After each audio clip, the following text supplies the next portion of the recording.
HBN టీవీకి స్వాగతం. Governor budget ప్రసంగంలో అన్ని అబద్ధాలు, అర్ధ సత్యాలే ఉన్నాయని కేటీఆర్ ఫైర్ అయ్యారు. అసెంబ్లీ మీడియా పాయింట్ వద్ద ఆయన మాట్లాడారు. రాష్ట్ర వ్యాప్తంగా సాగునీటి సంక్షోభం తీవ్రం అవుతుందని, సీఎం చేతకానితనం వల్లే పంటలు ఎండుతున్నాయని ఆక్షేపించారు. కేసీఆర్పై గుడ్డి కోపంతో మేడిగడ్డకు మరమ్మతులు చేపట్టడం లేదని అన్నారు. 20% కమిషన్ను నిరసిస్తూ కాంట్రాక్టర్లు ఇటీవల నిరసనకు దిగిన మాట వాస్తవం కాదా అని ప్రశ్నించారు. సాగునీటి సంక్షోభం రోజు రోజుకు తీవ్రమవుతా ఉంది.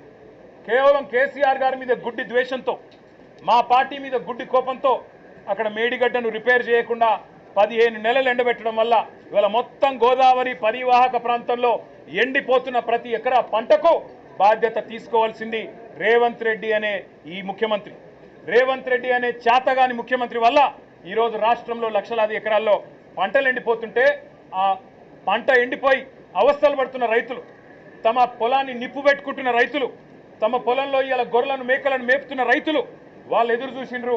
గవర్నర్ గారి ప్రసంగం నుంచి ఒక్క మాటన్న వస్తుందేమో, మేము పంటలను ఎండిపోకుండా కాపాడుతాం, మేమున్నాం, ఈ ప్రభుత్వం భరోసా ఇస్తున్నది, మీకు రిపేర్ చేస్తాం మేడిగడ్డను, ఇన్ని రోజులు కేసీఆర్ గారి మీద గుడ్డి కోపంతో తప్పు చేసినాం అని ప్రాయశ్చిత్తం చేసుకుంటారు అనుకున్నాం. ఆ సోయి కూడా ఈ ప్రభుత్వానికి లేదు.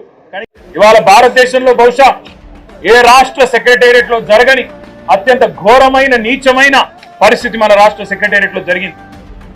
20% కమిషన్ ఇయ్యందే ఇక్కడ బిల్లులు వస్తలేవని చెప్పి కాంట్రాక్టర్లు ఆర్థిక శాఖ మంత్రి ఉప ముఖ్యమంత్రి గారి ఛాంబర్ ముంగట ధర్నా చేసే పరిస్థితి రాష్ట్రంలో బహుశా ఎన్నడూ కూడా గతంలో లేదు, మరి భారతదేశంలో కూడా బహుశా ఎక్కడా లేదని నేను అనుకుంటా ఉన్నా. ఇవాళ 20% కమిషన్ తప్ప విజన్ లేని ప్రభుత్వం ఇది. ఈ విజన్ ఉంది, ఆ విజన్ ఉంది, ఏఐ డేటా సైన్సెస్ అని పెద్ద పెద్ద మాటలు.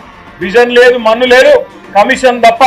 No vision, only commission, only 20% commission అనే విధంగా ఇవాళ ప్రభుత్వాన్ని నడుపుతూ ఢిల్లీకి మూటలు పంపుతూ ఇక్కడ చిన్న కాంట్రాక్టర్లను, సర్పంచ్లను, చిన్న చిన్న వ్యక్తులను వేధించి అరాచక ప్రభుత్వం రేవంత్ రెడ్డి ప్రభుత్వం, కాంగ్రెస్ ప్రభుత్వం.